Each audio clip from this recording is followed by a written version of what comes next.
UK schools have banned me. My name cannot be mentioned in school in the UK or you get detention, you get punished. What are you talking about? My name can't be banned.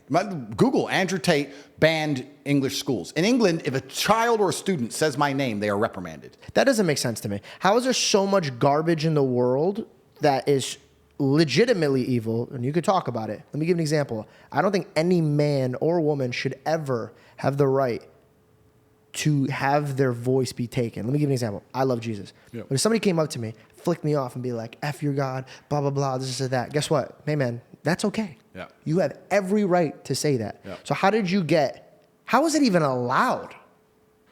Well, that's the thing. So we go down this path where we talk about How is the mass not seeing that? That's a huge problem. Well, this is the thing, and this is why I talk about the fact that I'm afraid of assassination, and some people think I'm exaggerating. I'm banned from being discussed in British schools. They feel like my name being mentioned in and of itself is detrimental, and they ban my entire name. The problem is this. If I have huge control over the masculine youth, which the Matrix fear, I'm banned from schools. I'm discussed in UK Parliament as a problem. You get to a certain point, and there is a level you can reach which is considered a national security threat. You just said terrorism. National security threats. Do you know what happens once you're deemed a national security threat? All bets are off. Yeah, they're going to murder you. All bets are off. If you're a national security threat, they just shoot you. If a terrorist turns up, what do? You shoot him, right? So I'm teetering on the edge of national security threat, and I'm trying very hard not to. I'm going on podcasts and talking about God, motivation, doing the right thing, working hard, respecting your parents, loving your woman. I'm talking about all the good things, but I'm in this situation now where I'm so immensely popular.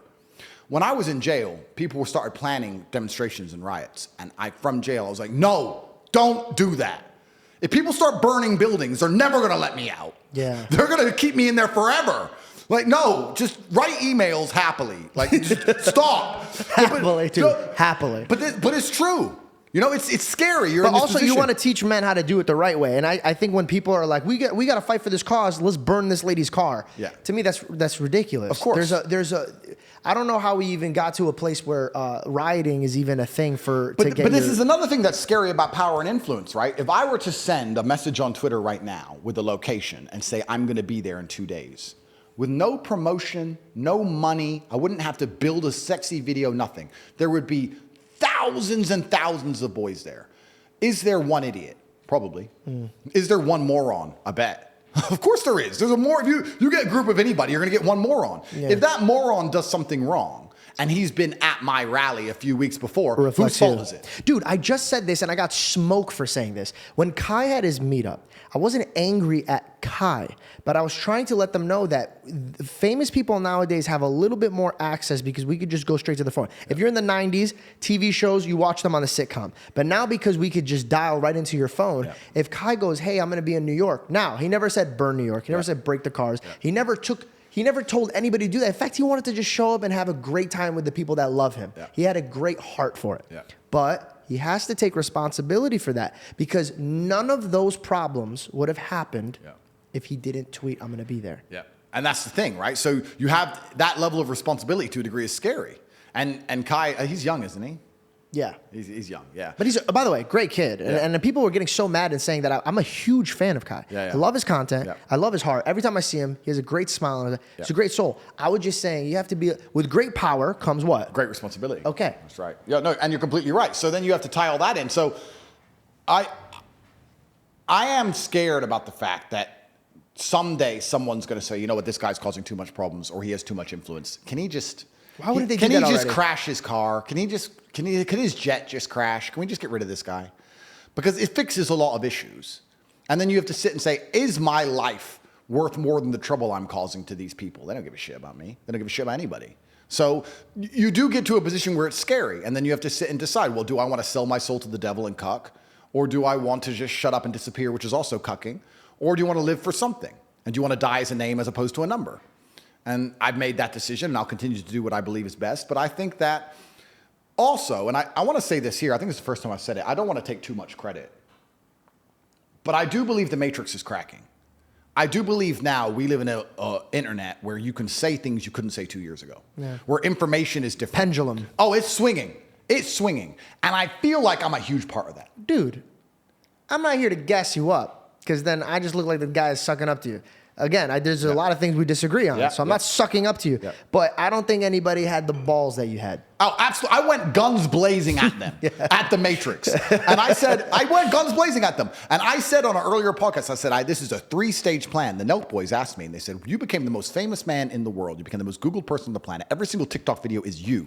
Why did you do this? I said, this is a 3-stage plan. Stage 1 was to become the most known person on the planet, and stage 2 was to get canceled. That's how you put a crack in the dam, for everybody to know who I am, and then know I'm canceled and try and find me somewhere else.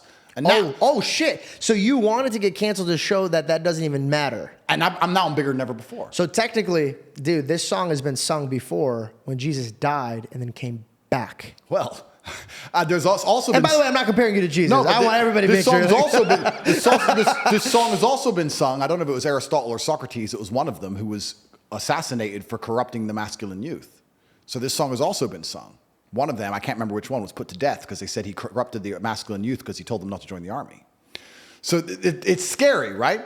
But part 2 was to get canceled because I believed when I came up with this whole idea, when I sat there and I became religious, because I realized there's so much evil in the world, God must exist. You can't equal and opposite force. Light has science. darkness. Light has a darkness. Yeah. And I see so much pure evil. The devil must be real, which means God must be real.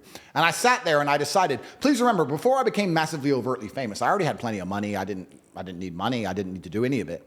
When I came up with my plan and I worked with the War Room, and we put together a 1-year plan to become the most famous man on the planet, and I pulled it off and I did it. And my plan was to get canceled. And the reason was because I knew that the Matrix the dam had a bunch of pressure behind it. Everyone was tired of the censorship. But when you get canceled, you vanish. And I said, there's so much pressure behind the dam. The crack it needs is for someone to get canceled and stay relevant or become more relevant than before. Damn. Then people won't be afraid of getting canceled anymore. So then they'll start to talk.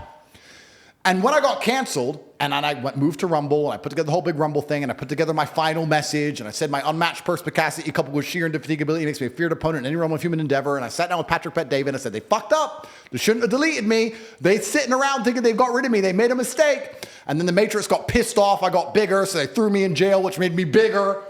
So like all of this. Oh, so maybe that's why they don't want to assassinate you, dude. But that's the final solution. I know, but I shut up. But think about all the people that get assassinated, bro. Like they become Mars. You know, it's interesting. I won't say who, but a very famous and very intelligent right-wing commentator said to me when I was talking to him about all of this, and he agreed with every single word I said. He said, the only way out is through. You have to get so big they're scared to kill you. It's the only way, or they're going to get rid of you. If you stay in the middle, you're going to go.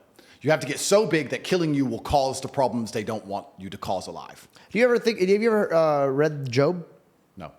Job is a man, and the devil comes up to him, and he goes, of course, he worships you. You gave him everything. Yeah. And God goes, okay, fine, go test him, but you can't take his life. You can do anything you want.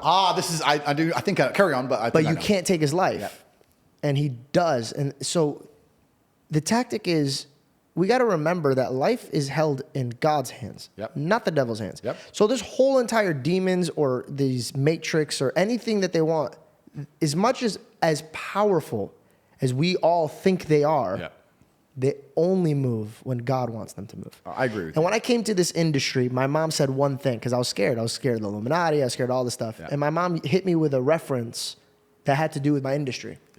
And she goes, if God says action, who has the authority to say cut? I love that. You want to take a quick smoke break and then come back? Because I have to pee really bad. And I haven't even touched my notes. Let's do it. Okay. Oh, God, I drink so much water.